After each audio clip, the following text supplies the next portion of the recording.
Can I retire at 55 with $1 million saved for retirement? That's what we're going to talk about today on the Your Financial EKG YouTube channel. We're going to look at a scenario for a 55-year-old male, a 54-year-old female asking the question, can I retire at 55 with $1 million? Now, this is a unique situation. It's David and Mary, and the reason it's unique is because Mary works for the county and she has a pension. David used to work for the police force. Now, David is stepping into retirement. He has a 401k at his old job at the police force. Now, he is retiring in the year he turns 55. So he can actually use his 401k for the rule of 55. Now, the rule of 55 says if you leave your job, if you're terminated, if you retire in the year that you turn 55, you can use your current 401k for retirement income without paying a penalty. Now, age 59 and a half is the year when the IRS says you can take any money out of IRAs, Roth IRAs, 401ks, 403bs without paying a 10% penalty. So David's going to retire at 55. We're going to use the rule of 55 on his 401k. Mary's going to retire at 56. She's going to work her entire year of 55, and she's going to start taking her pension at age 57. So let's get into the details of this, and so you can see how we did a Your Financial EKG for David and Mary. All right, so here we go. We've got David and Mary. Now, David's 55 years old, and he's retiring in December of 2022.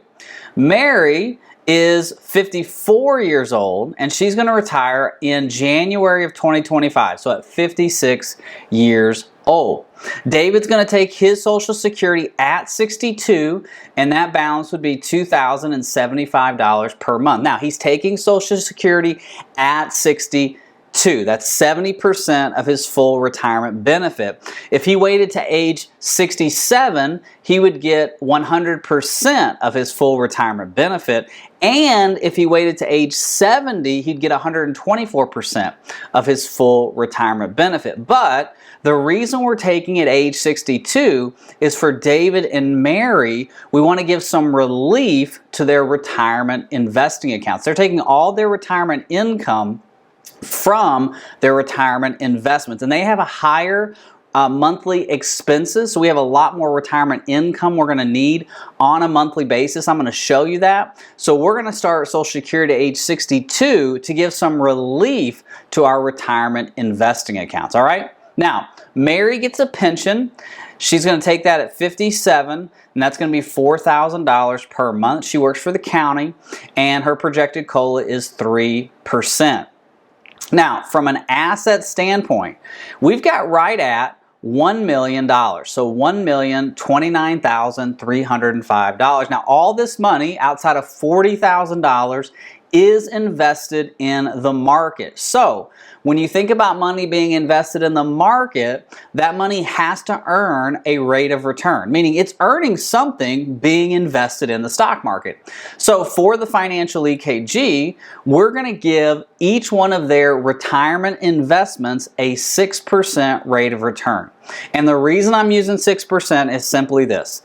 The stock market over the last 50 years has averaged 10%. If you factor in inflation, it's averaged 8%. Now, 6% is 2% behind the 8%, meaning I want to be more conservative in our investing approach now that we're going into retirement. We're not going to be invested directly into the S&P 500. We're not going to be invested directly into growth stocks or growth mutual funds or growth ETFs. They're retired. They're using their retirement investments for retirement income.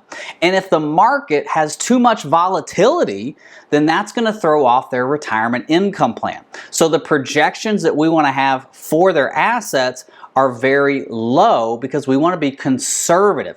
When you get into retirement, it's not about how much you make, but it's about how much you keep. Yes, there's going to be good years where we might make 15 or 20% in the market. But when the market's negative 15%, when the market's negative 20, 25%, I want to make sure we keep the retirement investments that we have worked so hard and we've saved for so long to use in retirement. Remember, we not only want to get you to retirement, we want to get you through retirement and protect your ability to stay in retirement. Now, here's the 401k that I was talking about for David. It's got $515,549 in it. So when he retires, we're going to leave that at his current employer because we want to be able to use the rule of 55. Now, that doesn't mean we're not going to roll it out sometime between 55 and 59 and a half at the beginning of his retirement, just kind of getting a good feel for how much retirement income they're going to need. We're going to leave it there. We do have this 457 plan that we can use for retirement income. We're going to leave it in 457 now. The IRS does not charge a 10% penalty on 457 distributions pre-age 59 and a half. You do pay taxes on the money, but you don't pay the 10% penalty. So we've got those two vehicles that David and Mary can use for retirement income when needed. All right? Now, from an expense standpoint, we talked about this. They've got a higher amount of expenses.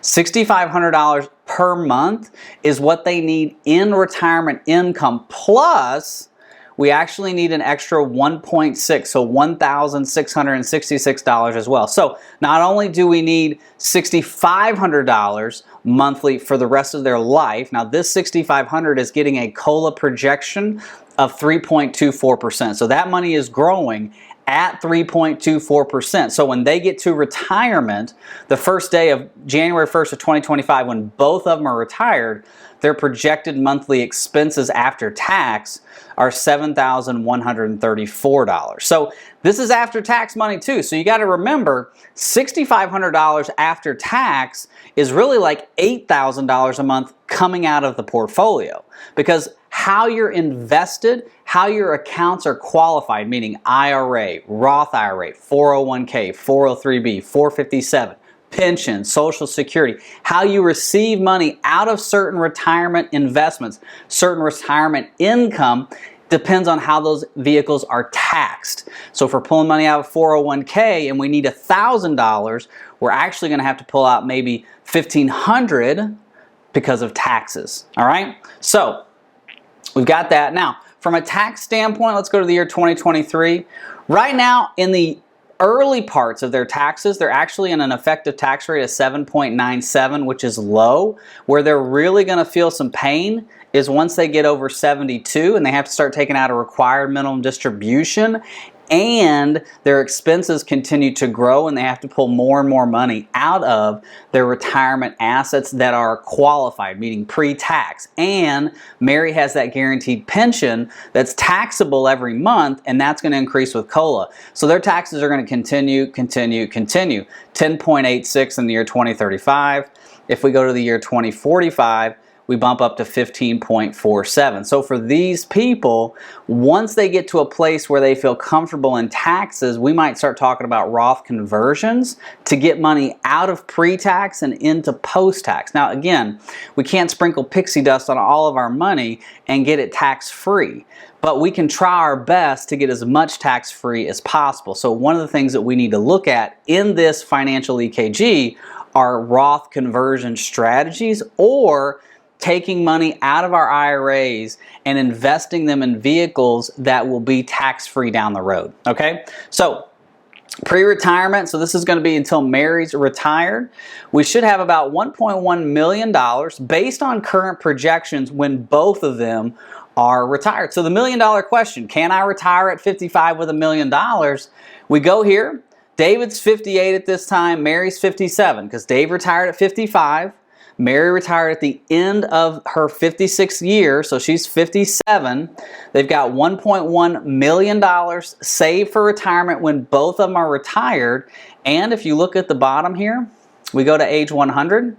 They've got $456,000 in retirement assets at 100. So the question's been answered, yes, they can retire. Now let's look at some of the specifics.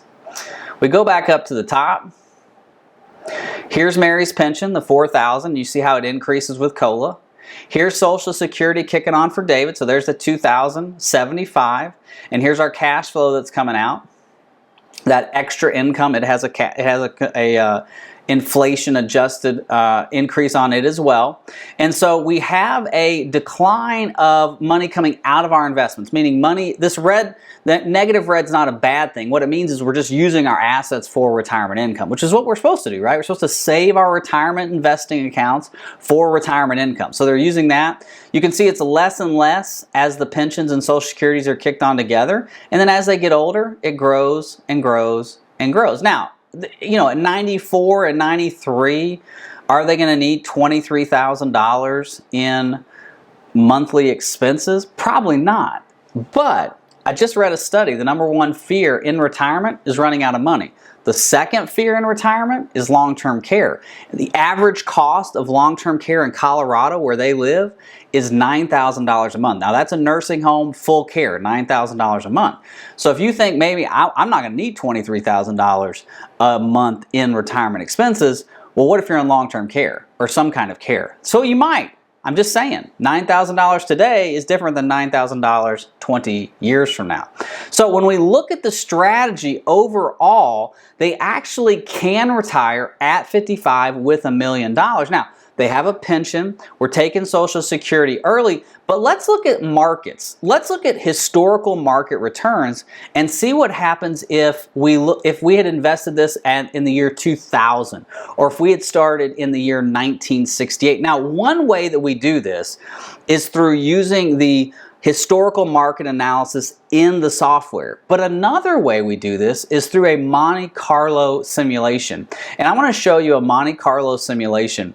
So this would be an investment of $1 million. Now, a Monte Carlo simulation is just a mathematical equation taking like 1,000 different scenarios and saying, okay, will this work? So for them, we've got $1 million. That's what we're starting with.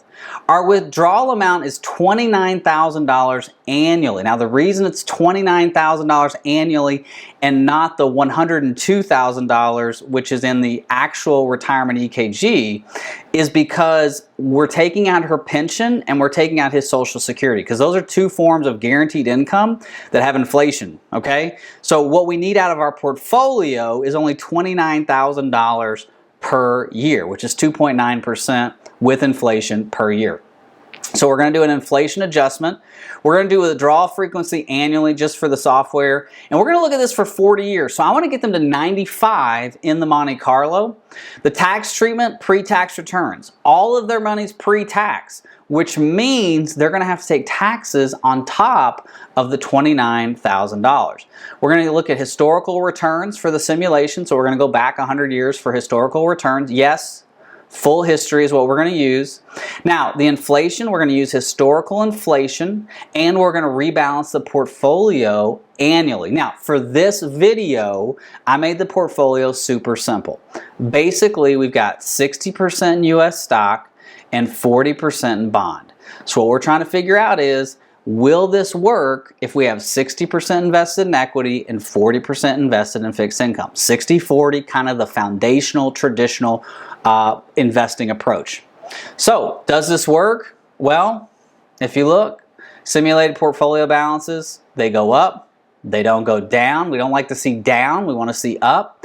Portfolio success is 100%. So now, we see that the Monte Carlo tells us that we have a 100% success rate. So let's go back to the software and let's go back to actual market returns. We want to use both to give us a good idea of what we're going to do going forward. So if we started this portfolio in the year 2000 and we invested, so here's that -10, -13, -23, that's 00, 01, 02, where would our portfolio be? Well, we're actually out of money at 88 and 87. So you see how that's different than the Monte Carlo?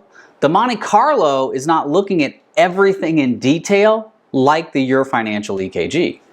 So I can tell David Maris, hey, listen, this will work, but if we have some bad years in the market, like we did in the year 2000 and then 2007 and 8, we might have to readjust the plan. We might have to lower expenses.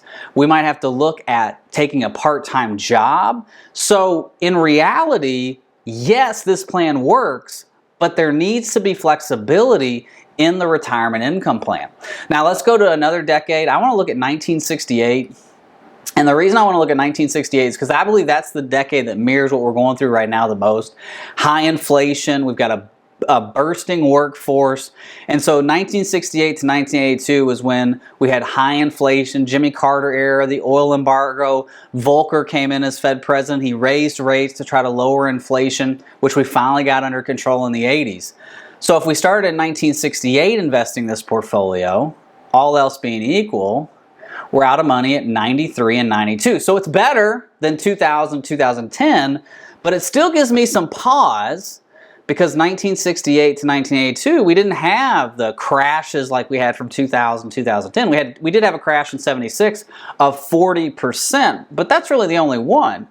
So now we need to look at this and say, hey guys, we really need to be careful. Can I retire at 55 with $1 million? Yeah, but we really need to be careful. So just for kicks and giggles, just because I like the 1990s, because I grew up in the 1990s. Anybody else grew up in the 1990s? Leave it in the comments. I think the 90s were great. So if we retired in 1990, the roaring 90s, at 100 and 101, we'd have $25 million. That's ridiculous. That ain't gonna come back. That ain't happening again. But it's always fun to look at, all right? So I hope this video has helped answer the question for you. Can I retire at 55 with $1 million? I hope it's given you some ideas and concepts that you can use in your retirement planning today. And if you want help from me, look in the description below. That's how you get in contact with us. Have a great day. God bless. Bye-bye.